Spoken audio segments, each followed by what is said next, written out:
Dallara. It's a name you probably haven't heard of, but you've definitely seen in action. It's the company behind race car chassis in just about any formula you can think of.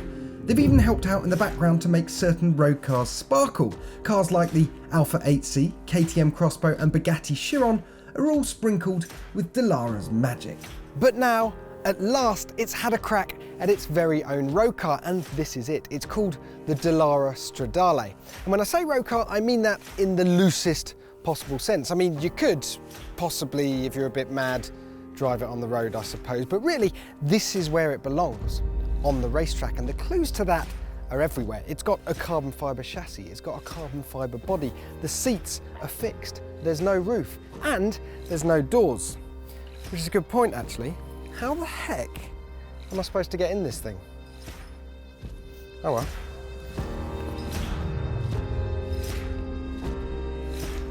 Right, that wasn't too bad, was it?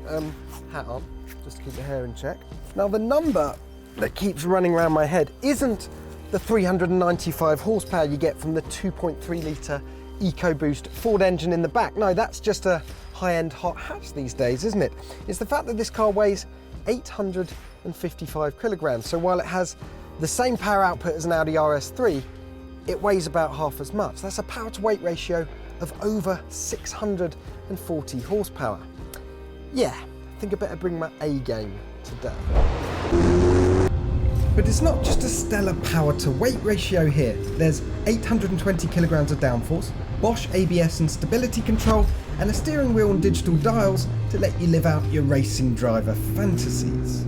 I tell you what, you can feel all that motorsport experience streaming through your forearms in this car. It isn't a loud, big, shouty supercar. It doesn't titillate you at 30, 40 miles an hour, make all sorts of noises just for the sake of it. No, it's much more serious than that, in fact.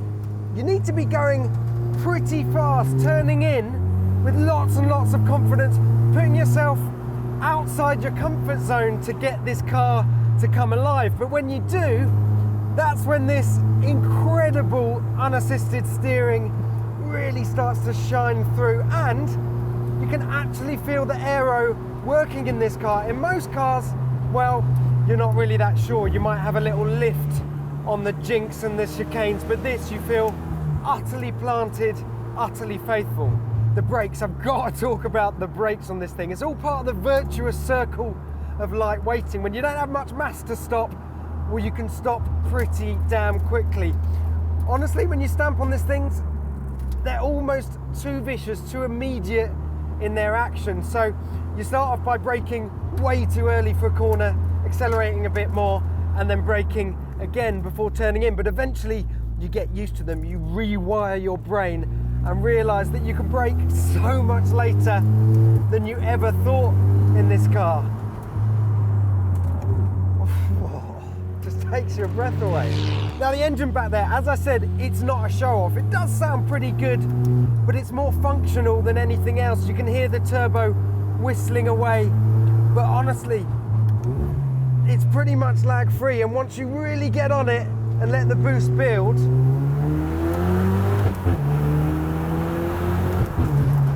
the acceleration on this thing is quite eye-widening, I have to say.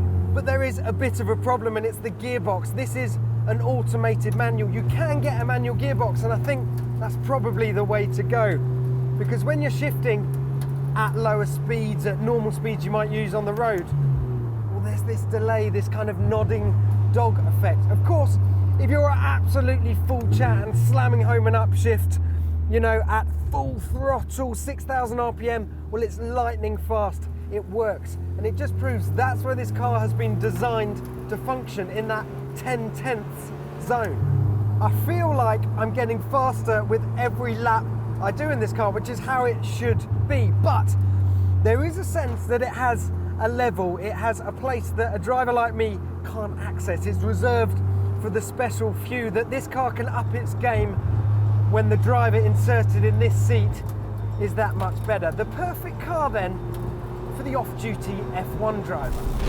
I'll be honest, I didn't think I was going to like the Dallara Stradale. There's always a danger, isn't there, when a race car manufacturer turns its hand to producing a road car, that it's too focused, too serious, has too narrow a bandwidth. But actually, this car is really nicely judged. It might be 150 grand, give or take, and basically a track toy. But this is a car that will grow with you. It can up its game when you ask it to, and in turn encourage you to up yours. So if you're serious about becoming a better driver on track, this could be the car for you.